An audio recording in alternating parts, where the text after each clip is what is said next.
And before we begin, let's take a moment and cultivate our motivation and think that we will listen and share together this evening so that we can learn about ourselves, how to leave behind and counteract our ignorance, anger, and attachment, and how to cultivate love, compassion, and wisdom. And let's do this not simply for our own benefit, but rather by improving ourselves, by purifying our mind and enhancing our good qualities. May we make a positive contribution to the welfare of other living beings. And so with a far-reaching attitude of compassion,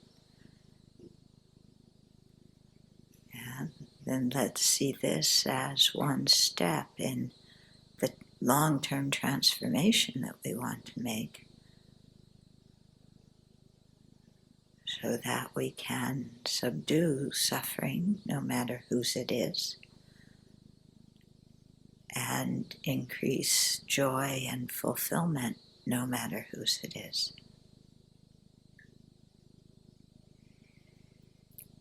So take a moment and make that your motivation for being here this evening.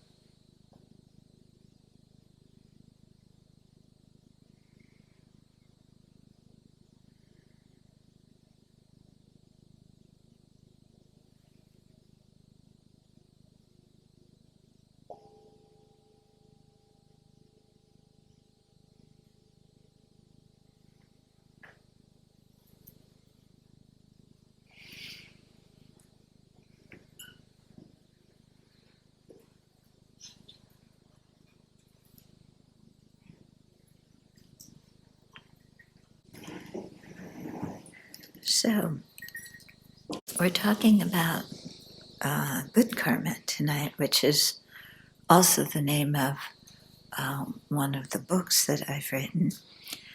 And the book is based on a poem by a 12th century Indian sage.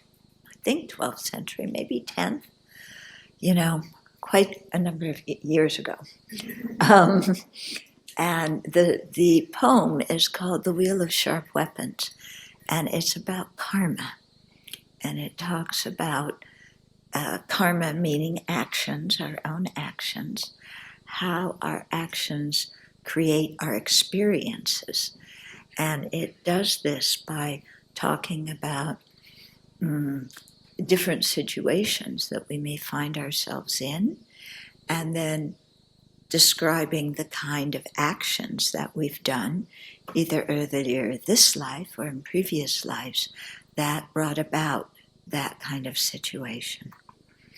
So when things that are nice happen in our lives, we never say, "Why me?" But when unpleasant things happen, we always say, "Why me?"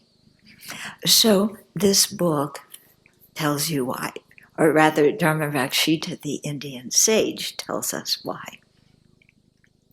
So I came across this poem, The Wheel of Sharp Weapons, when I was living in Nepal in 1976. And I was at Kopan Monastery, which at that time was very, very simple. It's been rebuilt since then. But the two teachers, Lama Yeshe and Lama Zopa, were refugees from Tibet, and having come into Nepal, all the Tibetan refugees were totally broke. But they started a monastery where they had young monks from the Himalaya regions, and then they also had a lot of Westerners who came to receive teachings. So we came from the West, and we had more privilege than the little monks. The little monks for dinner had bread and tea. We were privileged, and we had a scoop of peanut butter with our bread and tea, and that was luxury. I mean, this is the level of poverty it was. So I was living in a building. There was several floors, and the floor of one bedroom was the ceiling of the bedroom beneath it. So when somebody swept their floor, you got a little rainfall of dust between the boards coming down on you. Yeah. The toilet wasn't really a toilet. It was a hole in the ground with grass mats around it and two planks across it. So you had to be very careful at night when you were going. And forget toilet, you had to go outside of the building and down the hill and everything. Okay. So I came down with hepatitis A while I was living there. So Hep A is from when the fruits and vegetables aren't washed properly, yeah, and it affects your liver, and in Tibetan medicine, your liver is associated with anger, and so you get rather irritable and angry, and Hep just knocks you out. I mean, totally no energy.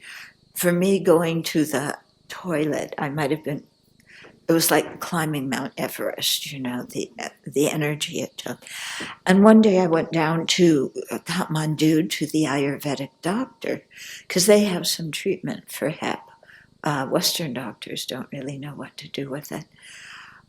But when I was coming back, Kopan was up on a hill, and no money for a taxi. So I was with a few friends, and one of them carried me up on his back. I mean, that's how weak I was from the Hep. So I was lying there recovering from Hep. This is my history of, how I connected with this poem. So I'm lying in my room, and somebody brings me this little booklet called The Wheel of Sharp Weapons. It was published by the Tibetan Library in Dharamsala. It had the poem in it and a short explanation. So I had enough energy just lying there to, turn the pages. And very soon after I started reading the book, I think it was verse 9. Let me find it here. Yes. So verse 9 says, "When my body falls prey to unbearable illnesses, it is the weapon of destructive karma returning on me. For injuring the bodies of others, from now on I will take all sickness upon myself." So I read this verse and I went, oh, when my body falls prey to unbearable sickness, yes, that's what's happening to me right now. And then what's happening? What is the karmic cause? What's the principal cause of my being so sick? And he says, it's the wheel of destructive karma returning on me. So the idea is, in ancient India, the god Indra had some kind of weapon wheel that apparently was kind of like a boomerang, because you threw it out and it would also come back. But it spun and it turned, slashed everything. So Dharma Rakshita is saying here that when we suffer, it's the wheel of destructive karma. So it's like this weapon wheel, except it's our own destructive actions. that we've done to other people, the negative energy we've thrown out into the universe that's harmed others, that is now returning boomerang-like upon ourselves. So until that time, I had been thinking, I'm so sick because these people in the kitchen didn't wash the vegetables properly. It's all their fault. I mean, they had just one kind of sink, no hot water. They didn't know anything about sanitation, but it was their fault that I was so sick. And all of a sudden, I'm being told, no, yeah, what other people are doing on the outside is just a cooperative condition. The reason I got sick, primary reason, is my own destructive actions. Okay? And what particular thing did I do? For injuring the body of others. Now, I had thought, when I first met the Dharma, I thought, I'm a pretty good person. Okay, I have a few faults, but, nothing big. I'm not like those politicians that lie and steal. I'm not like the business people that are corrupt and stuff, So, and I'm not some angry person that just disses everybody, But I do get angry, but when I get angry, it's right. The other people really deserve it because they messed up, And it's good that I tell them so they can correct themselves. Yeah. But as for myself, I'm like an okay person. Yeah. And so why am I, suffering from hepatitis? Well, in the past, I injured the bodies of others. So I'm going, injured the bodies of others? I'm not a murderer, And then I started remembering, Now, when we talk about karma, we don't know if it's actions that we created this life, or it could have been actions in a previous life. We don't really know that. But in any case, it made me start looking more closely at this life and how I had harmed the bodies of others. So I remember being a child, and we had snails in our garden that were eating up the garden. And I thought, I will collect all the snails, to make my parents happy. And then I stepped on them, and it was so much fun hearing them crunch.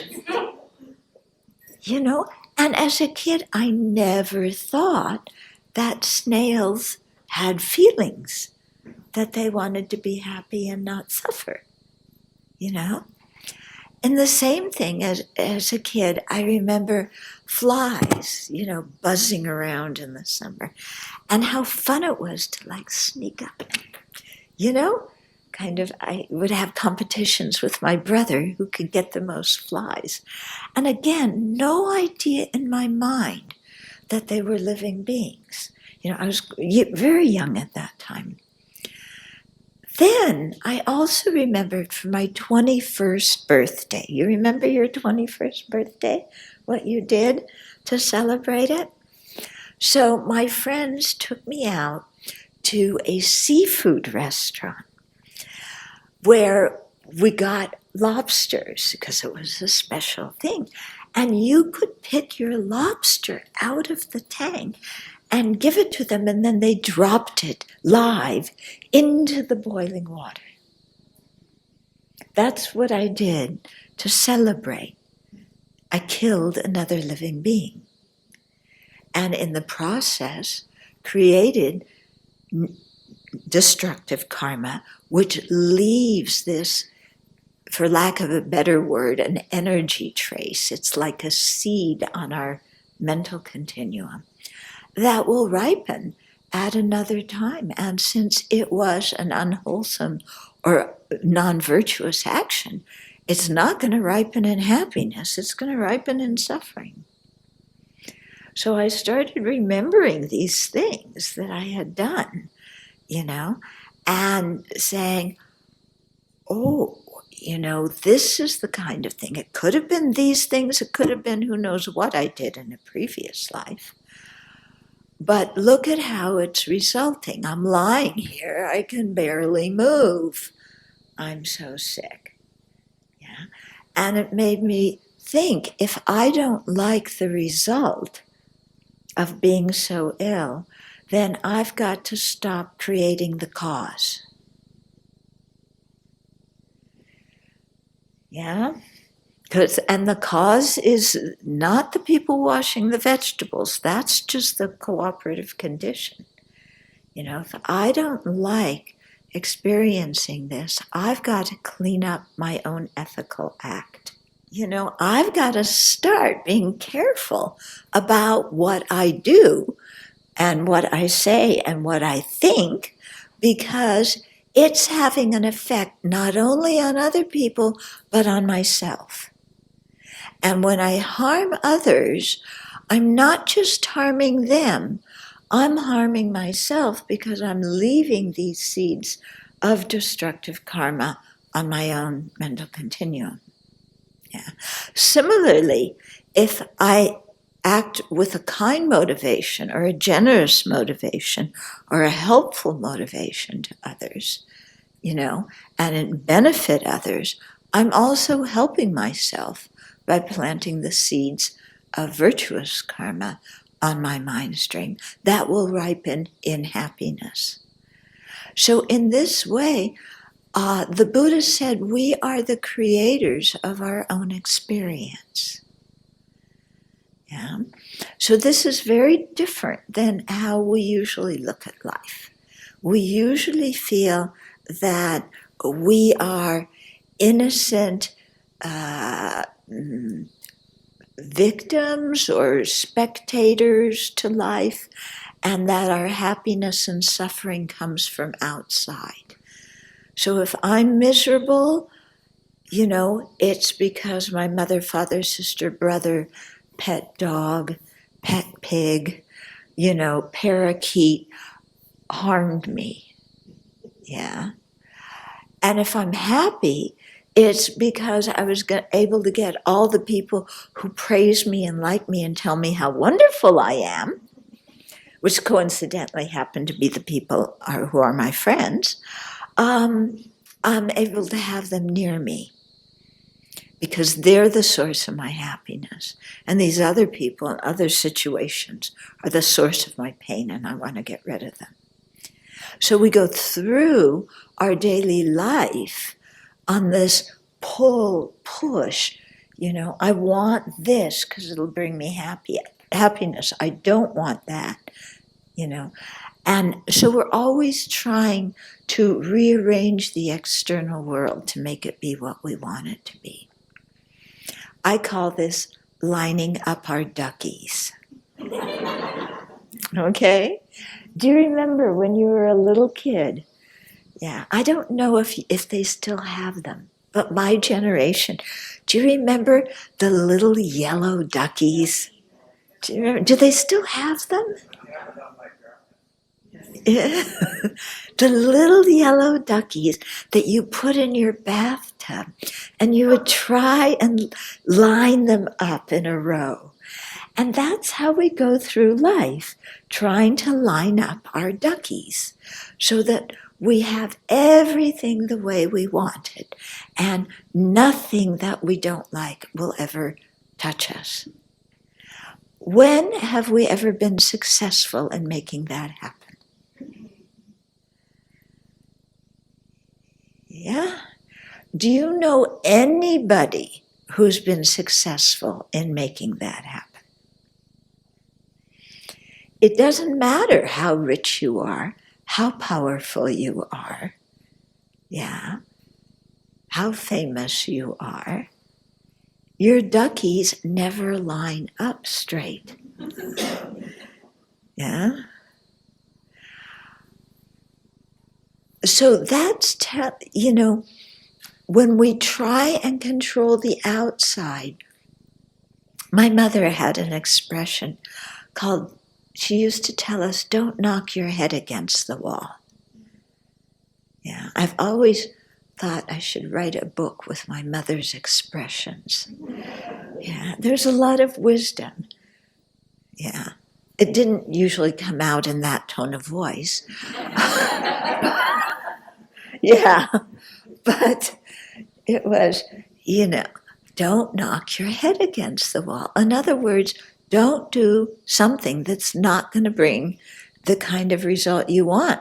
Because if you knock your head against the wall is going to win. You are not going to win that thing. So trying to rearrange the external world so we can be perpetually happy is not going to work. The one thing we can do is change what's inside. So the 8th century sage, Shantideva, he wrote this wonderful book called Engaging in the Bodhisattva's Deeds. And in it, he says, when you're walking around the world, you can either try and remove all the thorns everywhere in the world, or you can put on a pair of shoes. Okay? What's more practical, trying to get rid of all the thorns and broken glass everywhere, or putting on a pair of shoes? Yeah, so it's the same way. We can try to change the external world, knocking our head against the wall. Or we can protect our own mind by freeing it from ignorance, anger, and clinging attachment. Because those three, they're called the root afflictions, that are the ones, they and other disturbing mental states, that motivate our destructive actions, our destructive karma, that leave the seeds for our own suffering. Yeah. So in understanding this, that we're the creator of our experience, that means we have power to create the kind of experience we want and to stop the kind of experience we don't want. That doesn't mean that we can necessarily do that quickly, okay? Because we have all sorts of karma from our previous lives that unless we purify it, it can also ripen. Yeah. So that's why tomorrow and Sunday we're doing a purification retreat, which is also happening over Yom Kippur, which is the Jewish Day of Atonement, so very aptly scheduled. So the thing is to look at our own actions and what kind of seeds are we planting in our own mind every day? And what kind of results are we creating the causes to experience every day? In this regard, reading the newspaper can be a lesson in karmic cause and effect. Yeah, because you see the effects that people are experiencing, and it makes you think, what were the kind of causes they created to have that kind of experience? Sometimes we read about painful experiences, sometimes we read about fortunate experiences. So it makes us think, what were the kind of causes people created? And when we read in the newspaper what people are doing now, it makes us think, what kind of results are they creating the cause to experience? Yeah. So if we groan over what our dear president is doing now, if we think about the causes that he's putting in his own mind stream and the kind of results he's going to experience, Yeah. He's not in for a happy time in his next life. Yeah. He may have a lot of power and a lot of fame in this lifetime. Yeah. But the causes of bombing, of bigotry, all racism, these kind of actions are not only affecting all of us, but putting seeds on his own mind for what he's going to experience in the future. And in that way, when we see things that way, we can maybe start having some compassion. Okay? So there may be some Trump supporters here. You can get your tomatoes ready.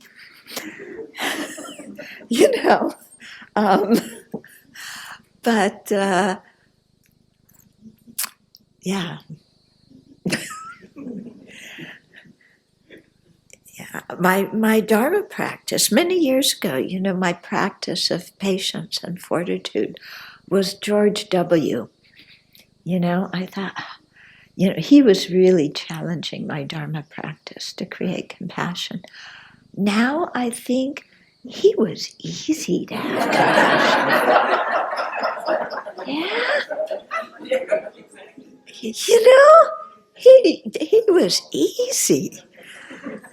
Yeah. Now it's like, this is really where I have to practice, really where I'm getting challenged.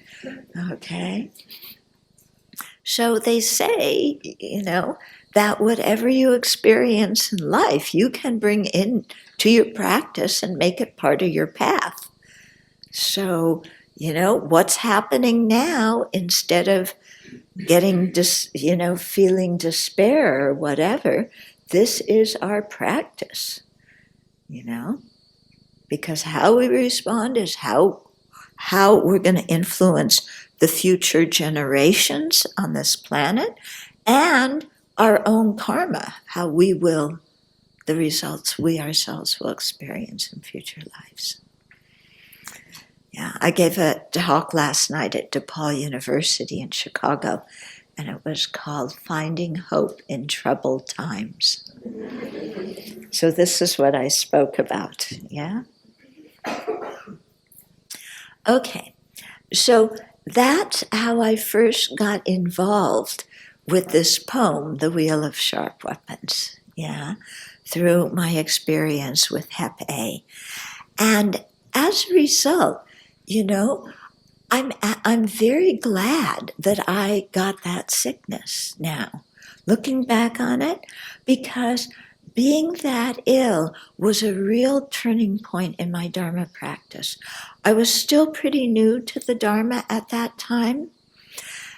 And up until then, I was saying I should practice. You know how we should ourselves? I should, and you don't. But after, getting that sick and realizing this is the result of my own karmic actions, so I better clean things up, then it changed from I should practice to I want to practice. And that was a big shift in my mind, and a big shift in how I approached the Buddha Dharma. It wasn't shoulds, it was I want to. I need to. If I don't, I'm shooting myself in the foot. Okay? So Dharma Rakshita continues with other verses. So I can just kind of I just opened the page. I mean, they're all useful. So I'll just kind of read to you some of what they are. Okay. When I am separate, this is verse 15. When I am separated from helpful and loving friends. Okay, have you ever had that happen? You've been separated from helpful and loving friends? Yeah. It is, and sometimes it's just distance that separates us. Sometimes it's an argument. that separates us. There can be all sorts of reasons for being separated from helpful and loving friends. It is the weapon of destructive karma turning upon me. Okay? So I threw the energy out, it's boomeranging back. What did I do for luring away others' companions? So why am I separated from helpful and loving companions? Because I have separated other people from their dear ones and their companions. Okay, have you ever done something like that?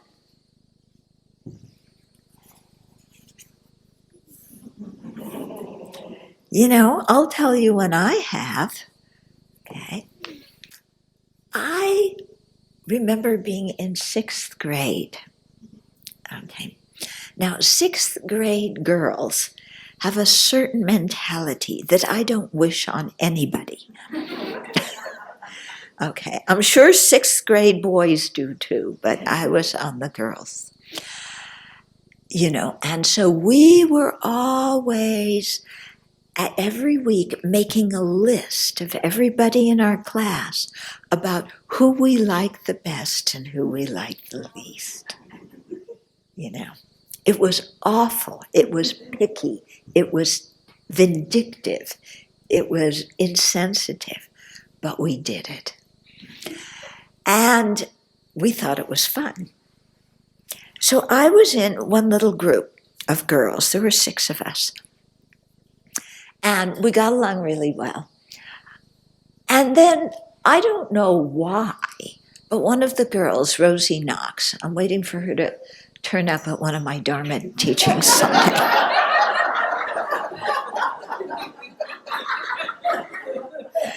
Yeah. Yeah. So I don't know what got into me, but I decided Rosie Knox should not be in our group. So I told the other girls, Rosie, we should kick Rosie Knox out of our group.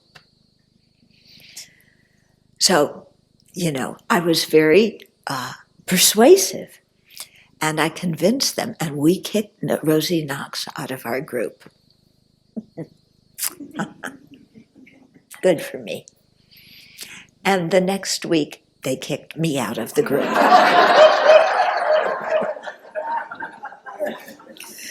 Yeah. So, you know, separating others, breaking up friendships. Yeah. This happens in couple relationships too. Yeah. You're in a relationship, somebody else is in a relationship, you kind of flirt a little bit here, flirt a little bit there, and one thing leads to another. Nobody's going to find out anyway until all the kids know. Yeah, so separating others who are in good relationships. Also, this could, it talks about luring away companions. This could also refer in business, you know. This goes on in business a lot, I think, doesn't it? There's a really good employee in a competitor, and you offer them more money to get them into your company. Yeah? So this kind of thing. Now, these verses, yeah, the first line in the verse says what our experience is. The second says it's the wheel of destructive karma turning upon us. The third line says what we did, you know, our previous action. And the fourth line says what we need to do to remedy this situation. So I actually forgot to describe that on verse 9. Let's go back to that. The hepatitis verse, you know. Okay, the injuring the body of others verse.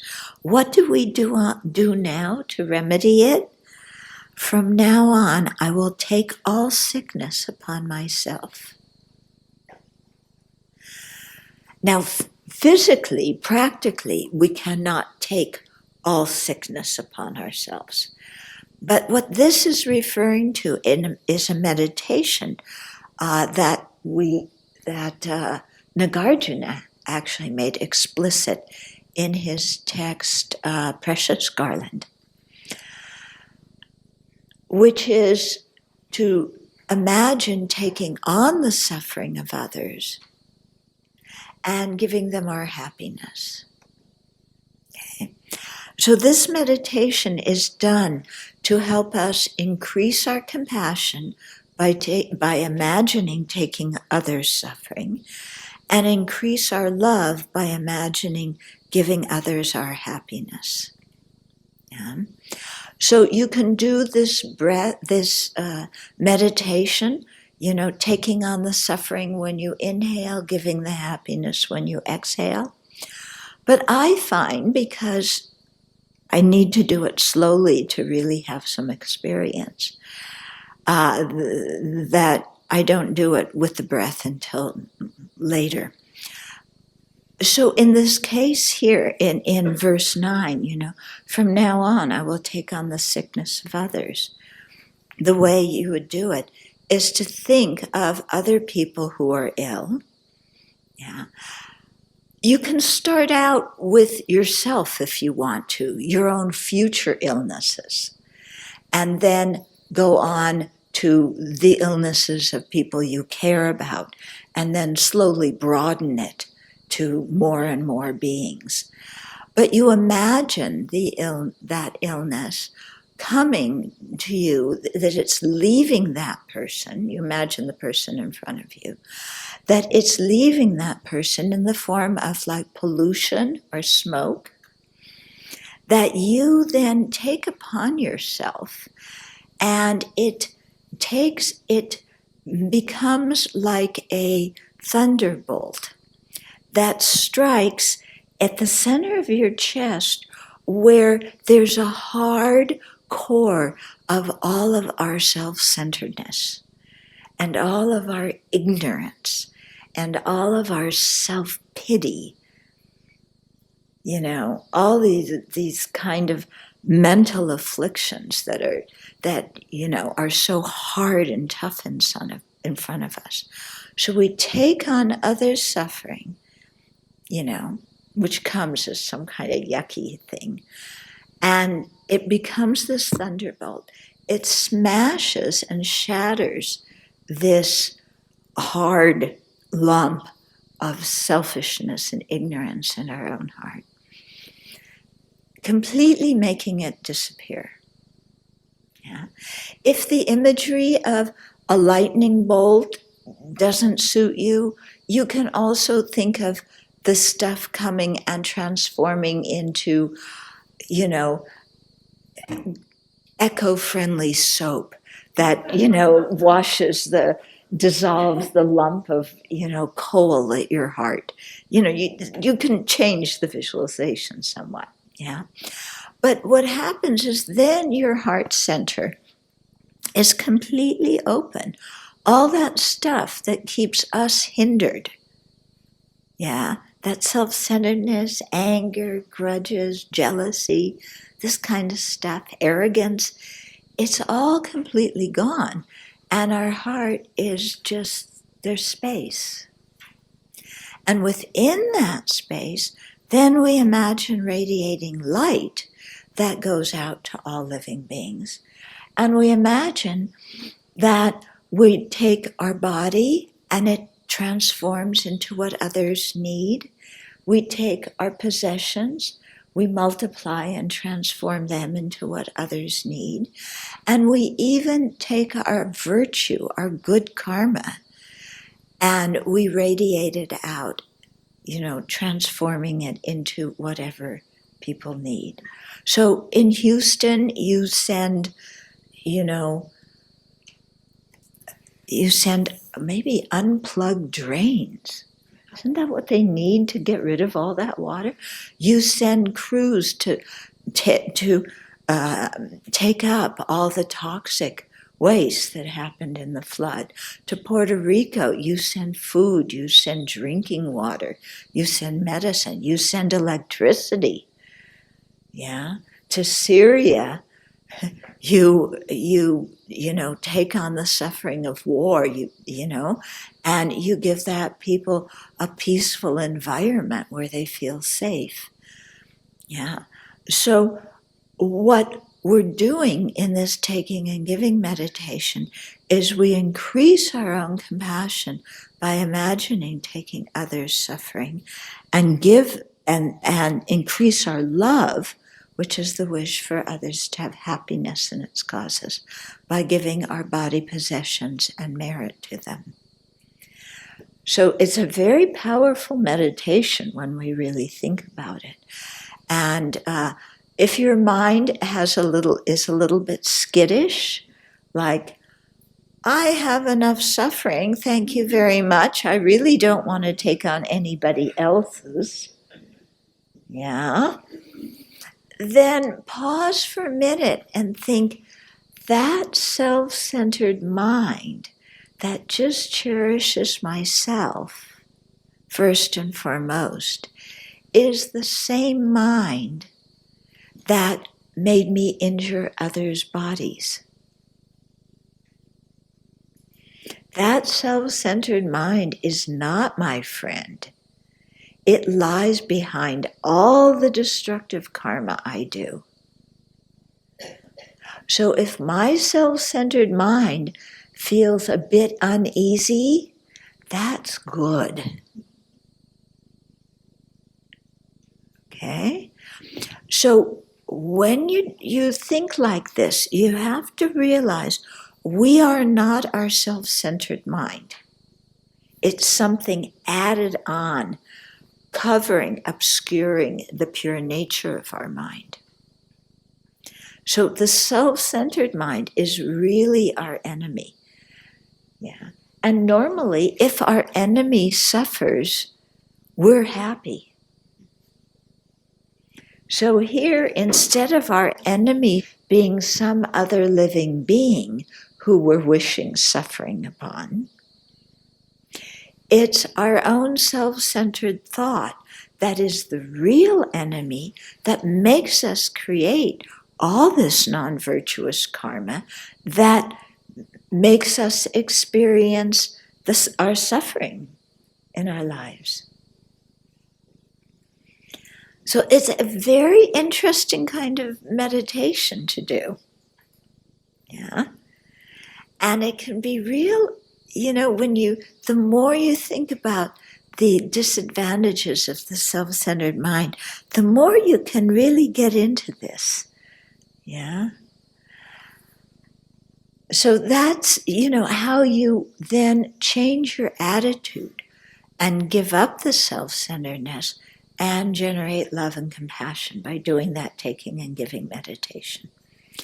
In verse 15, the one I just read to you about when I am separated from helpful and loving friends, it is the weapon of destructive karma turning upon me for luring away others' companions. Then what do we do to purify and also prevent creating that kind of karma in the future? From now on, I will never estrange others from their companions. From now on, I will never interfere in other people's harmonious relationships. Yeah, especially by using divisive speech. So in my family, I will not speak badly about one family member to another one, creating animosity between them.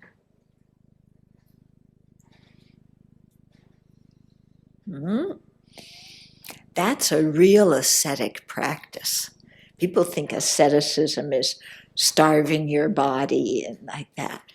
For Bodhisattva, the real ascetic practice is not being angry when people are angry at us, not beating them when they beat us, not insulting them when they insult us, not criticizing them when they criticize us. Yeah. So not creating discord amongst people who are in harmony. So that means also at work, if you're jealous of a colleague because they're better or because they got the promotion and you don't, instead of saying nasty things about them behind their back at work to gather your own group of friends and make that person the black sheep, stop the divisive talk. Yeah?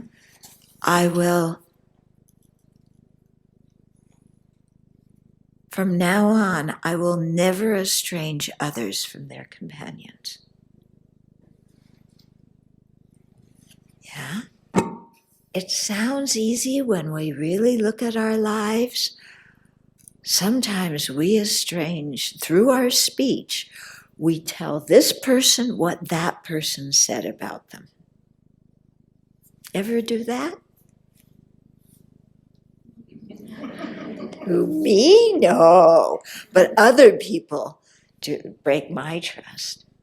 Yeah. When somebody's nasty to us, do we ever go to our friends and tell that person how horrible this person is so that our friend will be on our side against that person? That's estranging those two people, isn't it? You know, so-and-so criticized me. I'm so mad at them. So how do I get even? I go tell everybody else in the office or in the circle of friends. So-and-so did this, they said this, they said that. To get everybody sympathizing with me against them. I'm a really nice, sweet person, right? Yeah. So, you know, when we start looking sometimes at what we do, and what's so weird is we think that doing that is going to make us happy.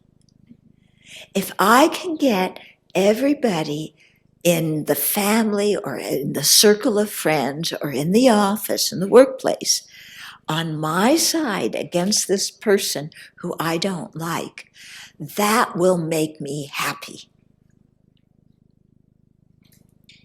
Now think about it. Yeah. My happiness derives from harming other living beings. What kind of person does that make me?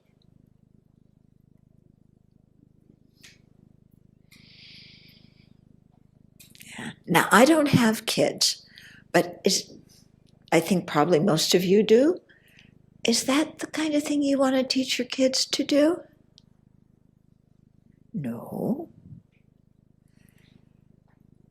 Then the difficult question is, how come we do it? Because kids learn from watching their parents' example. Another one of my mother's sayings, I should really write this book sometime for my dear mom. Another one of her sayings was, do as I say, not as I do. Yeah? But I watched what my parents did. Yeah. And it didn't always match what they told me to do. Okay? So when that happens, either you're teaching your kids to do some negative behavior, which is going to impact the rest of their life, or you're teaching your kids that you're a hypocrite, which does not look very good in front of your kids, because the next time you do try and discipline them, they're going to say, but you said no, and you did. Kids are smart, aren't they? Yeah. So, yeah. So to just, slow down, check what we're doing. How are we affecting other living beings? How are we affecting our own mind? Okay. So this is why we do purification.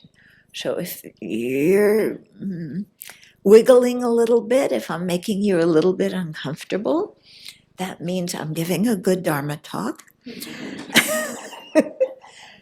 Because Dharma should make us uncomfortable. It should make us see what we need to change in ourselves. But it could also be a reason for coming tomorrow and the next day. Because tomorrow and the next day are how to purify from all this kind of stuff we've done. Okay. Let's see what else we have.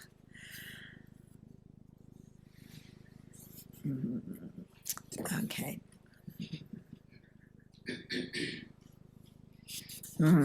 Verse 19. When my mind becomes unclear and my heart unhappy, it is the weapon of destructive karma turning upon me. For making others accumulate negative karma. From now on, I will shun enabling others' destructive actions. Okay. Dharma Rakshita doesn't let up.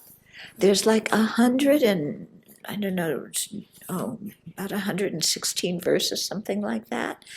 The first almost 50, I would say, maybe 48 something, 49, are like this.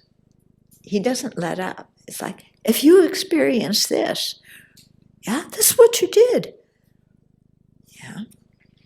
Of course, we can also think, we all ate lunch. We all ate today, didn't we? Yeah, nobody starved. Why did we have food to eat and so many other people on this planet didn't? That's also a karmic result.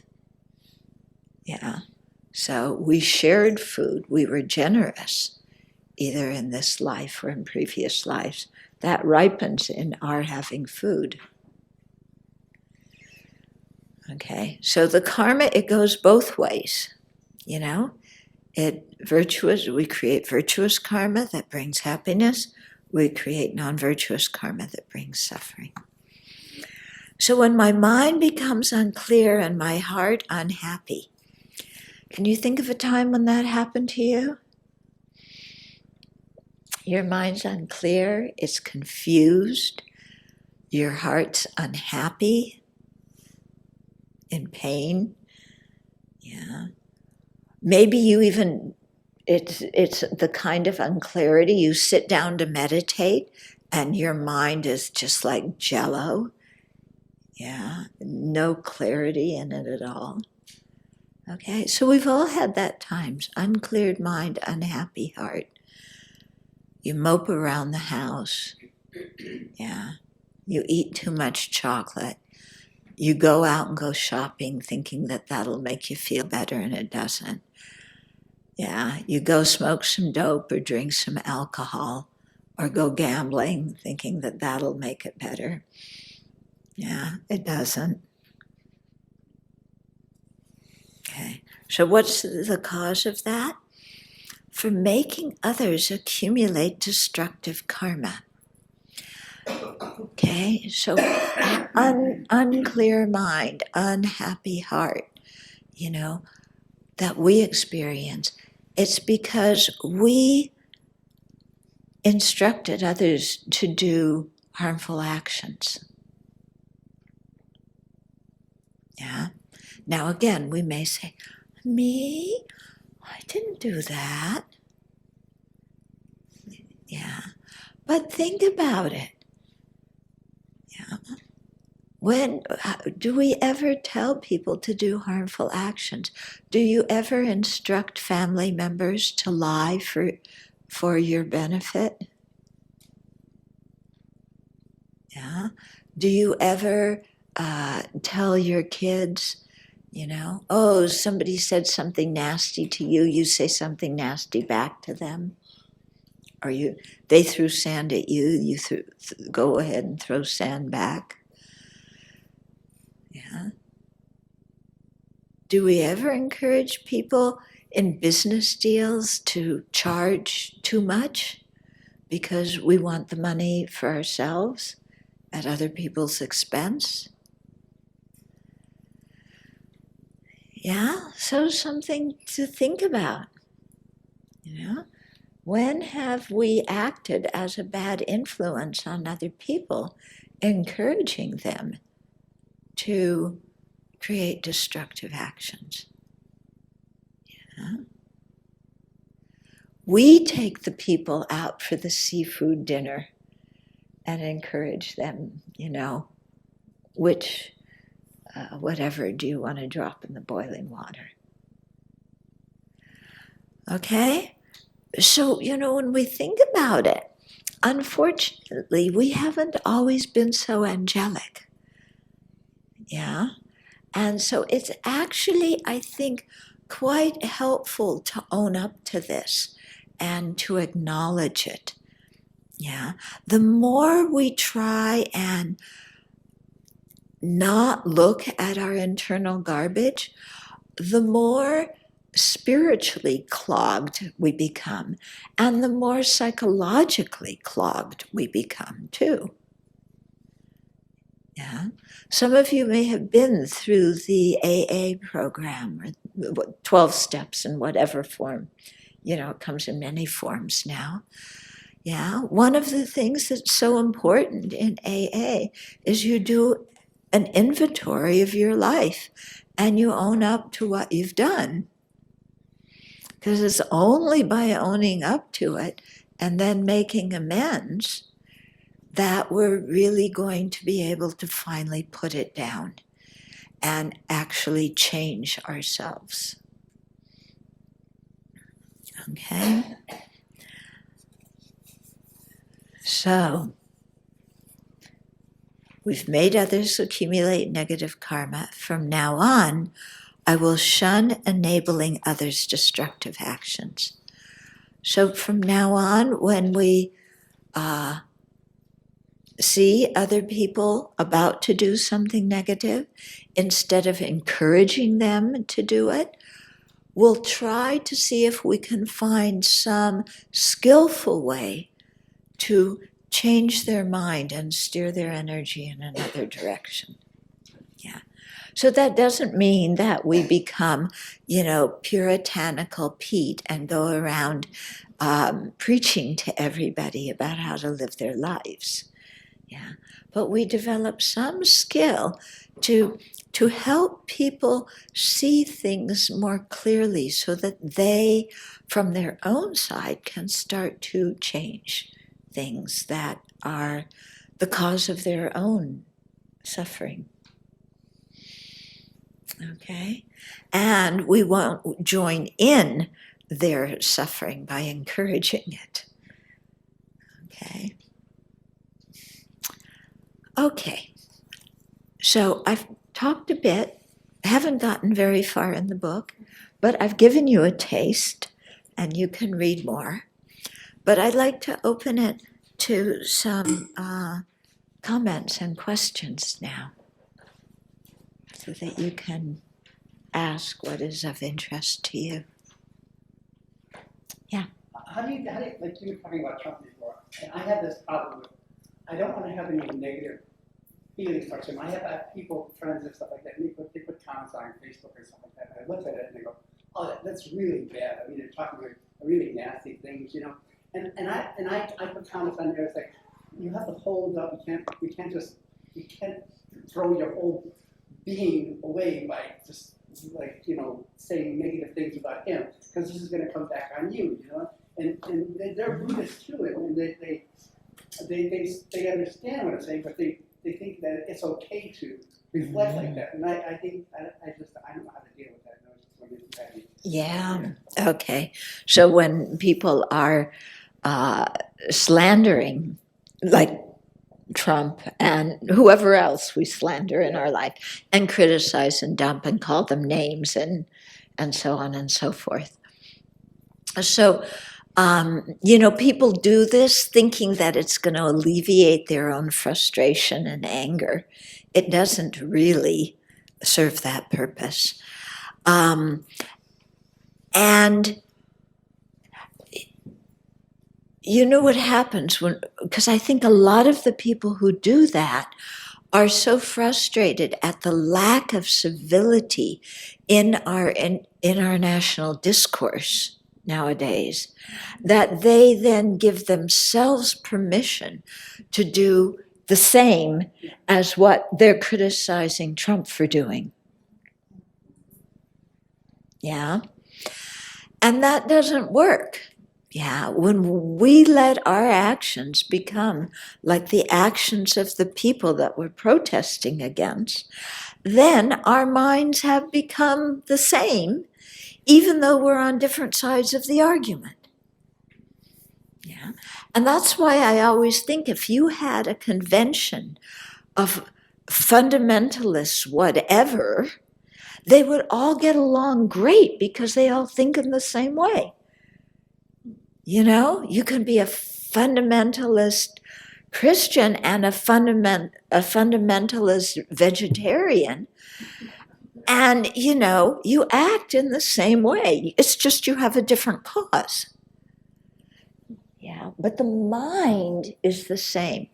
And that's the challenge when we do activist work, is not to let our mind become like the mind of the people we're protesting. Yeah. So that doesn't mean that we just keep our mouths shut and don't say anything. No, we have to protest. We have to say things. But we're going to be much more effective at changing minds and hearts if we say it in a respectful way. Because when people yell and scream at us, do we listen to the content of what they're saying? No. The yelling and screaming completely obscure the content. So in the same way, if we yell and scream and call names, they're not going to listen to anything we're saying. Yeah. So if we really want to have an effect, it has to be done with respect, in a firm way, with civil discourse, without name calling and all of that kind of stuff. Okay? Now, when we're with friends, we may joke a lot about all sorts of things. Okay? I think an American pastime is we make fun of the people in leadership positions. Yeah, especially political leadership positions. But I think creating humor is one thing to do with people who are friends. But that's very different than bad-mouthing people and then wondering why they don't listen to us. Yeah, I learned that in the days of the Vietnam War protest, when I was protesting at UCLA, and there was a lineup of cops in front of us coming towards us.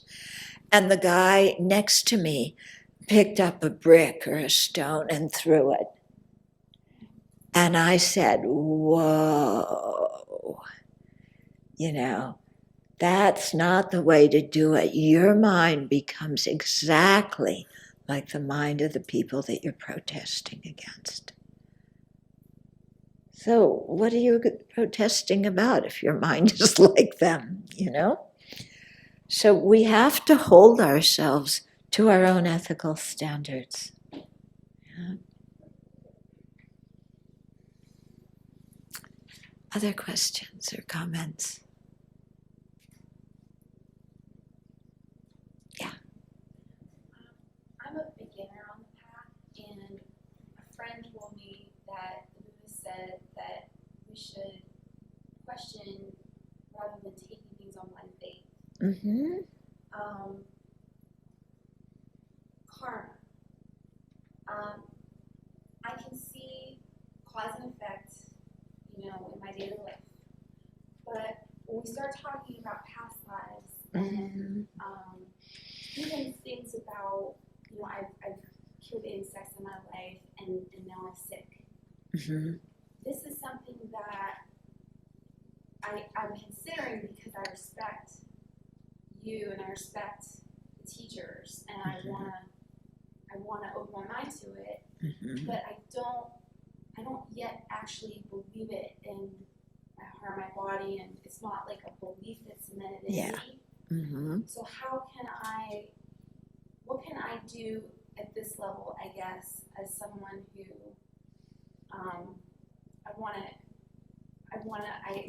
should I do practices even though it's a little bit on blind faith because I'm not sure yet. Okay, so when you're investigating certain Buddhist things, and the Buddha did recommend that we check and analyze and not believe on blind faith, but there are things like karma that we can't know directly and where we can't necessarily have irrefutable reasoning to know it. It can make sense. It makes sense. You rip somebody off, your stuff gets stolen. Yeah, it makes sense. I trash somebody else, then somebody criticizes me. Yeah, it makes sense. But we can't, it makes sense, but we can't think of an irrefutable argument, like that. But it makes sense. So in those kind of situations, if it makes sense, you can follow along. If it's often, if you've heard a lot of teachings and the Buddha's taught something else that really resonated with you, like I know for me, when I first went to teachings and my teachers talked about the disadvantages of the self-centered mind, when I really looked deeply, it was like, that is really true. I could look at my own life and see. So, okay, they said something about one area that I know for sure that I really believe in. Then other things that maybe I don't have a logical proof yet, but they said that and that was true. So I can take this kind of, what do they call it? Taking it, you kind of accepted, like a working hypothesis. Thank you. Like a correct assumption, for the time being, I'll kind of think about this and see and work about it, work on it and see what happens. Yeah? Okay. Yeah. If there's something that's just so puzzling to you that you really can't accept it, then just say, I'll put it on the back burner.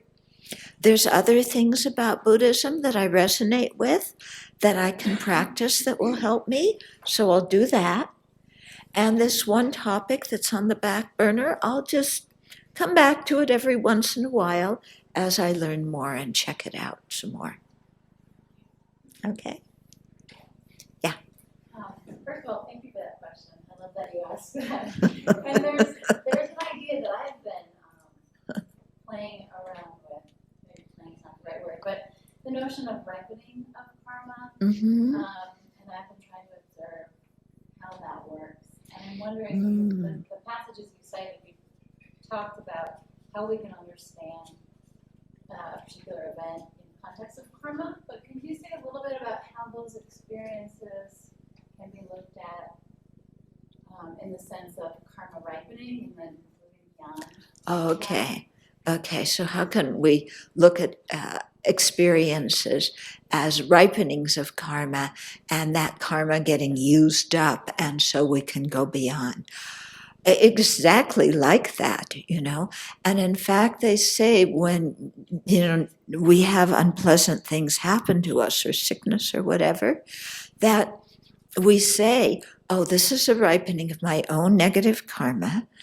And now that karma is over, it's finished, it's no longer obscuring my mind. And that karma could have ripened in something a lot worse. Okay? It could have ripened in a really unpleasant rebirth. It could have ripened in a disease that lasted much longer. It could have ripened in me being born in a war-torn country. It ripened in me getting a cold. Cinch. I got off easy.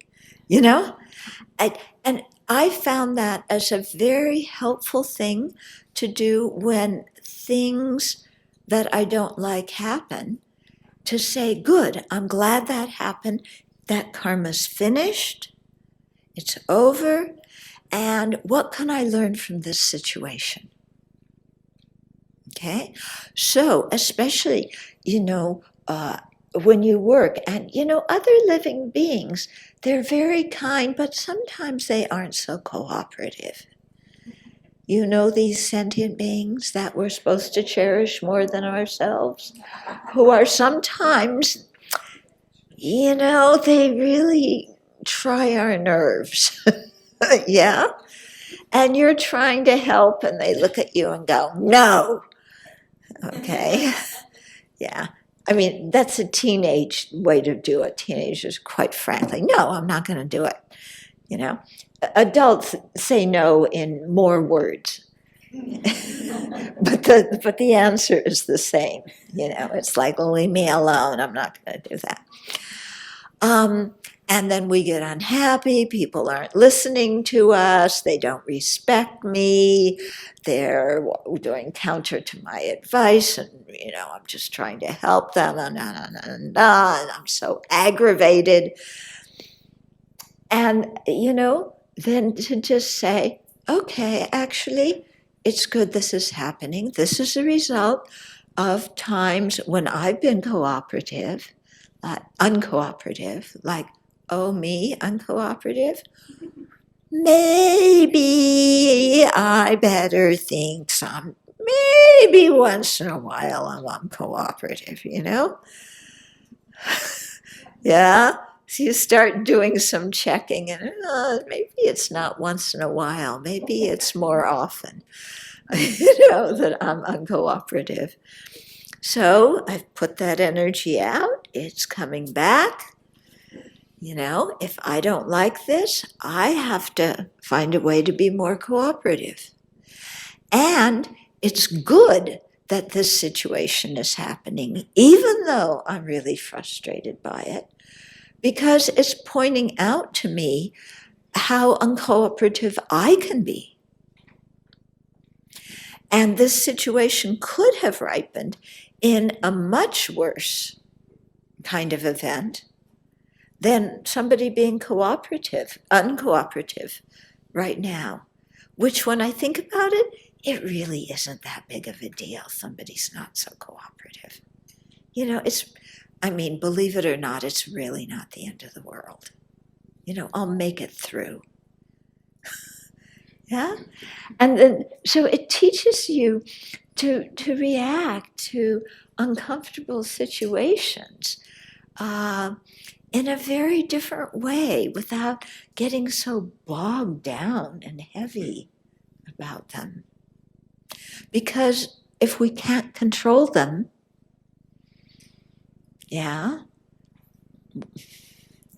if we can control something, do what we can to change it, influence it. If we can't, but many things happen, and it's already done, we can't undo it. So we accept it, we learn from it.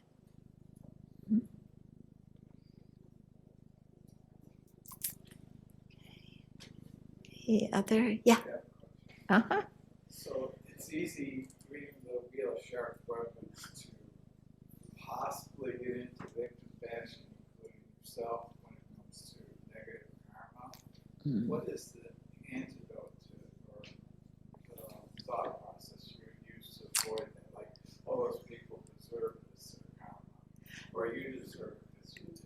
Okay, so when you start thinking of karma as reward and punishment, either, you'll get your result, or I deserve this because I'm such a creep.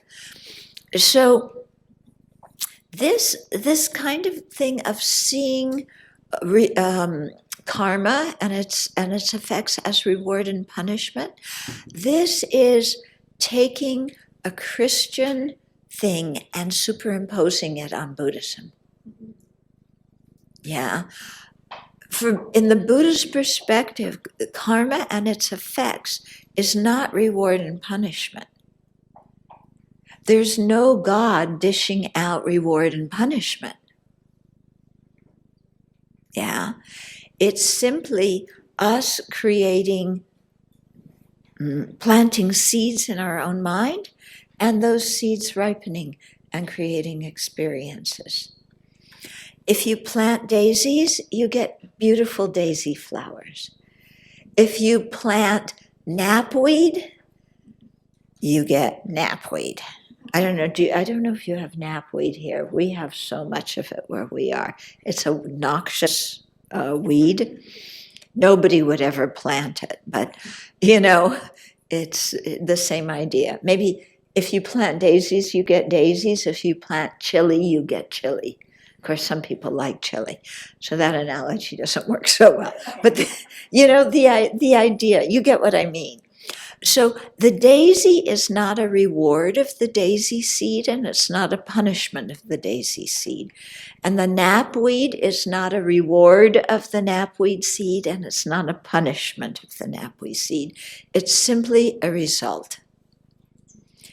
So it is too with our actions, If we do something that is non-virtuous, nobody's punishing. It just naturally brings the result of unpleasant experiences. If we create virtuous actions, it very naturally leads to happy experiences. Nobody needs to be giving out rewards and punishment, and nobody is giving out rewards and punishment. And you know what? If somebody were giving out rewards and punishments, then we should complain.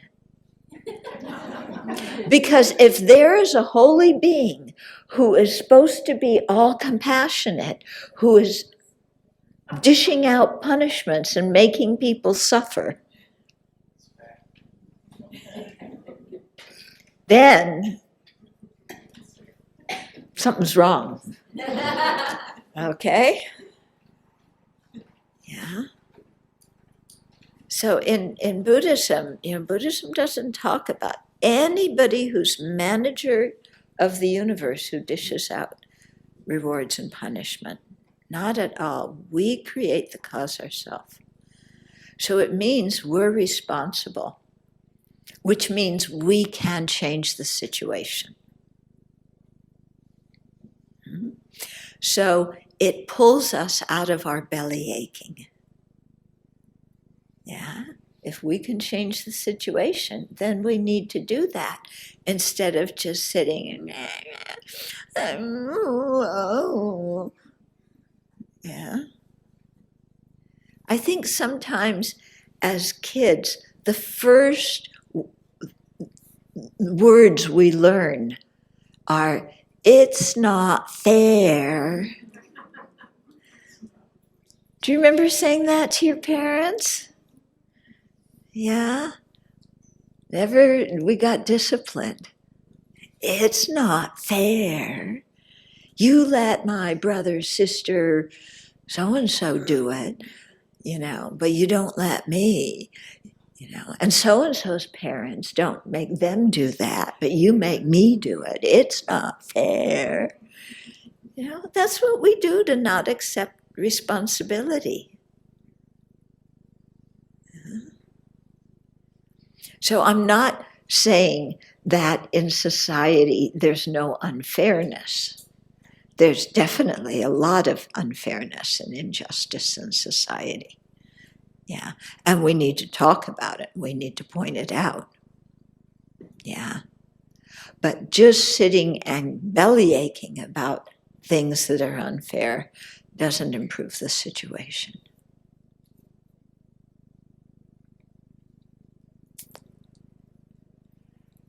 Okay. Let's sit quietly for a couple of minutes. I call this digestion meditation. Okay, so this is a time when you're thinking. Think about what you've heard this evening and how you can apply it in your life. And maybe take out some specific situations in your life and think about them from the perspective of what you've heard tonight.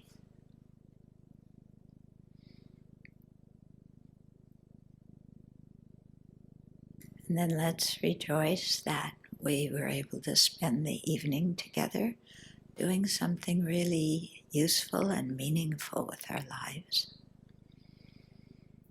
And rejoice at all the merit or the positive potential, the good energy that we created as individuals and as a group. So really feel happy about what we did together this evening.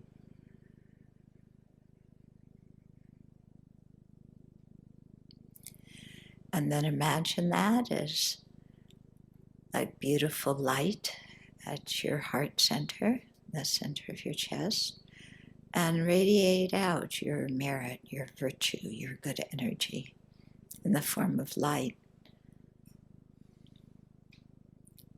And as it touches all the living beings, it brings them internal satisfaction, internal peace in their hearts.